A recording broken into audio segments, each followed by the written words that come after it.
Salut Mario. Bonjour. Bon, ça a été une grosse semaine d'annonces. Lundi, les écoles, mardi, les commerces, hier, les barrages. Et là, il faut faire très attention, Mario, à ce qu'on voit là-dedans, parce que je ne sais pas si tu as vu la même chose que moi. Moi, je me suis aperçu hier déjà que les gens étaient, comme on dit en bon québécois, plus lousses. Les gens sentaient que c'est comme ça repart. Regarde, je vais te conter ma semaine. Ouais. Lundi, le gouvernement fait l'annonce sur les écoles. Moi, je suis très d'accord avec ça. Ouais. Je pense que pour les enfants, les petits, les avertissements des pédiatres étaient importants. C'est un effort collectif. On demande quelque chose aux enseignants, mais il faut le faire. Et d'autant plus que moi, je pense qu'avec ces quelques semaines, quelque part, là, on prépare la rentrée de septembre. Et dans une société, il y a des choses qu'on peut sacrifier, des loisirs, des plaisirs. On ne peut pas sacrifier l'éducation de nos enfants. Puis si on saute, mettons que tu sautes un an complet, 2 ans, le dommage va être épouvantable, pas rattrapable pour les jeunes avec plus de difficultés. Donc là, l'éducation, on parle de vraiment protéger notre avenir à long terme. Donc ça, j'étais d'accord. Mardi, l'annonce sur l'économie. Bon, sur le manufacturier, j'étais d'accord parce que dans le manufacturier, les autres provinces n'ont jamais arrêté. Commerce de détail, je trouvais que c'était quand même vite. Ouais. On en reprend beaucoup lundi dans toutes les régions. Évidemment, il y a moins de COVID en dehors de Montréal. Puis tout de suite, la semaine d'après, on reprend tout le commerce de détail à Montréal. Je trouvais super. Montréal, ça va pas si bien que ça, là, tu sais. Fait que ça va pas bien du tout, en fait. Je trouvais que c'était quand même vite. Mais je me disais, bon, notre gouvernement nous convoque à un défi collectif. Il va falloir qu'on soit archi-discipliné dans le commerce de détail, mais que dans le reste de la vie, on respecte la distanciation. Puis que si on réussit ça, bien, on va peut-être effectivement sauver notre économie plus que les autres provinces. Puis là, le Québec quand on va arriver au 31 décembre, on va faire le bilan de l'année. On va dire, hey boy, le Québec, on a eu moins de dommages que les autres provinces parce qu'on a été disciplinés et on a pu repartir notre économie plus vite. Bon. Ça, c'était mardi. Mercredi, hier, réouverture des régions. C'était même pas vraiment demandé. Dans plusieurs régions, les gens ne demandaient même pas ça. On le fait en 3 étapes. C'est vrai que c'est graduel, mais c'est graduel à une semaine d'intervalle, le bing, bing, bang, tu sais.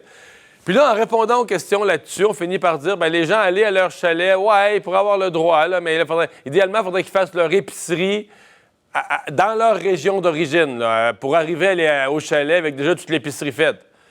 Mais tu sais, Jean-François, des fois, il te manque du beurre, là. Ouais, c'est ça.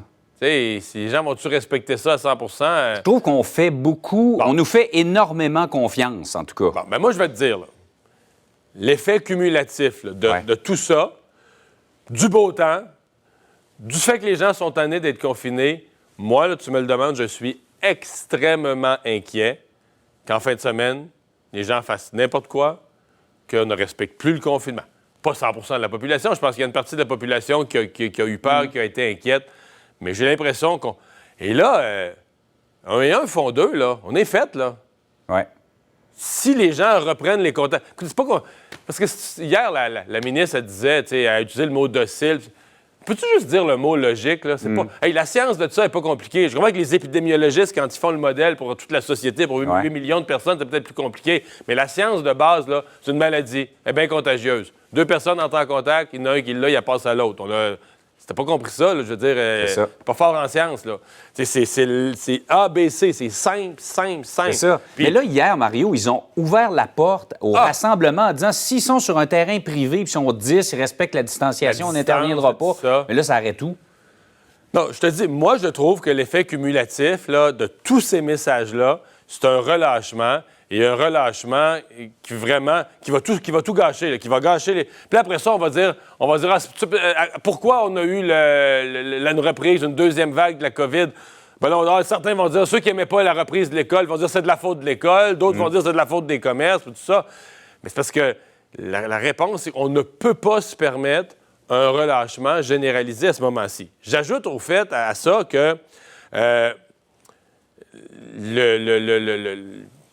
l'esprit général, les gens, déjà, avant ça, l'arrivée du printemps, il y avait déjà une espèce d'élan de la population de régurgiter les mesures là, de confinement parce que c'est dur. Fait que, on a des enfants, toi puis moi, puis tu le sais, là, quand tes enfants te demandent une permission, puis qu'ils ont le goût d'aller quelque part, si tu dis peut-être, là, c'est oui. Là. Ouais. Tu comprends-tu? Quand les gens ont déjà le goût de quelque chose, si tu dis pas un non ferme ou si tu donnes pas une règle ferme, C'est ça. les gens qui ont le goût vont le prendre pour un oui. Alors, je pense que les Québécois avaient beaucoup de goût de sortie, puis on trouve ça dur, le confinement. Fait que si on leur envoie un paquet de peut-être, puis de ouais, puis de on va voir, puis tout ça, les gens vont tous prendre ça pour des oui. Donc, je suis ce matin préoccupé. Ceci dit, M. Legault, qui nous avait dit le point de presse de 13 heures, il sera plus systématique, on va le faire, on va pas le faire. Aujourd'hui, ça a surpris plusieurs personnes. Il a été convoqué. François Legault sera là aujourd'hui. Peut-être pour réajuster le tir, parce que déjà, je pense hier, qu'il devrait. sur les médias sociaux, mes filles me disaient que ça circulait. Les gens se disent, on va se voir, on recommence. Chez les ados, Ouais. il y a un message qui a circulé. J'en connais, ma fille me l'a reçu, que les rassemblements de 10 et moins étaient dorénavant permis au Québec. Il y a à peu près tous les ados du Québec qui se sont passés ce message-là, excités de voir ça. Puis, je te le dis, donc, si c'est pour être rattrapable, là, François Legault est mieux d'avoir aujourd'hui un message extrêmement ferme, extrêmement clair, parce que moi, mon sentiment en termes de communication publique, c'est que là, il y a quelque chose qui a glissé. Et Mario, si on frappe le mur, là, si ça reprend, là, on vient de bousiller notre été et probablement la fin de notre année 2020. Absolument. Faut Absolument. vraiment, Puis faut là, vraiment on va y trouver ça penser. bien plus dur, rentrer à nouveau. Qu'on rentre en confinement temporaire dans une région, on le sait qu'il va y avoir d'autres confinements, ou une entreprise ferme, ou une commission scolaire est obligée de fermer. Ça risque d'arriver. Mais si, à la grandeur du Québec, on échappe tout, puis que des régions qui n'en avaient pas se mettent à en avoir, puis tout ça, là, on va regretter, là. Pensez-y bien, comme on dit. Avertissement pertinent de la part de l'opposition libérale. Oui, mais sur le même sujet. Hier, l'opposition libérale qui a lancé 2 avertissements, je pense qu'il faut les retenir. Un, les dates pour Montréal, autant pour l'école, encore plus, à mon avis, pour le commerce de détail. Le chef libéral, Pierre Arcan, mais avec un caucus. Écoutez, les députés libéraux, on a dit dans le passé, c'est un problème. Ils n'ont pas beaucoup de députés à l'extérieur de Montréal, c'est un de leurs problèmes. Mais à Montréal, ils sont là quand même. Puis ils connaissent leur terrain. Ils sont présents dans tout l'ouest de Montréal, le nord-est de Montréal. En fait, beaucoup dans des endroits où il y a des éclosions. Ils ont des députés présents sur le terrain et lancent un avertissement en disant, écoutez, ça va pas bien. Montréal-Nord, Rivière-des-Prairies, il y a des problèmes majeurs. Et donc, on a dit hier, bien écoutez, là, il faut être prêt à les repousser au besoin, les dates. Remarque, le gouvernement dit la même chose. Là. Hier, je recevais le ministre Fitzgibbon. Il dit la date pour Montréal, si on sent que c'est pas prêt, la santé publique nous l'a dit, on va être obligé de la repousser. Mais l'opposition libérale qui dit cette date-là, elle doit vraiment être repoussable. Je ne sais pas si le mot existe, là, mais elle doit vraiment avoir une ouverture à analyser les chiffres, les faits, les données de terrain. Et si les éclosions sont trop fortes, il faut être prêt à repousser les dates pour Montréal. L'autre avertissement, peut-être encore plus important, et là-dessus aussi, on va s'attendre à des annonces du gouvernement plus claires, plus précises, c'est la capacité de faire des tests. Je ne sais pas si c'est clair pour le public, là, le lien entre sortir de confinement et les tests. Ouais. Si on sort de confinement, l'école, le commerce, on reprend des activités, on accepte une certaine diffusion de la maladie qui est inévitable. Elle va se promener un peu. Alors, comment on fait la différence entre la maladie qui se promène un peu puis qui demeure gérable et des éclosions majeures où là, c'est plus gérable, tout le monde l'a attrapé? C'est la capacité de tester. Que dès qu'on a un doute, dès qu'on pense que peut-être un employé, on fait des tests et on se rend compte, ben oui, dans l'entreprise, il y a 5 employés qui sont infectés. On les sort de là, on les renvoie chez eux. C'est d'éviter donc ces éclosions larges, ce qu'on a vu avant les avertissements, les derniers événements qu'il y a eu, des mariages, puis tout ça à la mi-mars. Souvenons-nous, tu avais une personne infectée participait à un mariage, puis à la fin, elle venait d'en contaminer 50.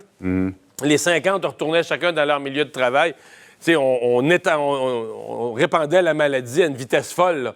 Et la seule façon d'éviter ça, c'est d'avoir une bonne capacité de tester. Ouais. Et pour l'instant, au Québec, on nous dit, là, avec le déconfinement, on va monter à une capacité de 15 000 tests par jour. Mais là, on ne l'a pas. Là, on est à 6-7 000 de capacité, puis on les fait même pas, on en fait 5 000. On les fait à peu près tous dans le secteur de la santé, parce qu'on est encore embourbé par des cas de CHSLD où il faut aller tester. Donc, si demain matin, on reprend l'école, est-ce que, mettons, je sais pas, on avait un doute avec une école à Victoriaville, on est inquiet, il y a peut-être des cas. Est-ce qu'on a la capacité comme ça de dire on rentre avec des tests? À mon avis, il la faut. Et ça, c'est un des avertissements pertinents de l'opposition libérale.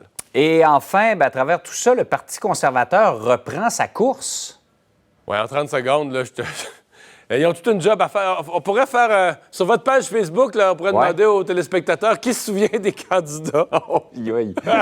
Pas évident. Peter McKay, vous le voyez à l'écran. Il y a l'autre, Erin O'Toole, pas très connu, mais je vais vous dire, ses supporters disent, là, dans une période de crise, là, où ça va mal. M. O'Toole, on avait dit de lui, c'est un homme peut-être un peu plate, ennuyeux, austère. Mais certains disent, en période de crise, c'est un homme de même qu'on va vouloir. L'homme solide, l'administrateur, imperturbable, et tout ça.